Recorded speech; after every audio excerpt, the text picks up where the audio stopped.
yan. Hinihintay ko. Ano kasi, paano may explain? Isa kasi akong kapos sa height.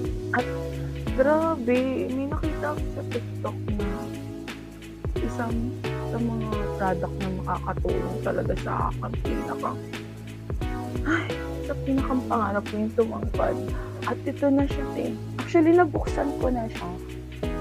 Kasi sobrang excited ng baklang ito. Oo. Pinuksan ko na siya. Hindi ko na hinihintay. At baka,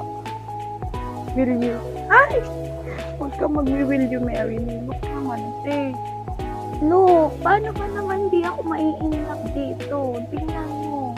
Oh, di ba? Ang taas niya, Hindi ko kinakaya. Tingnan natin pag nakasuot na. Look, from 5 flat to 5'3", Oh my God. Alam mo, ang lakas niya mag-elegant. My God.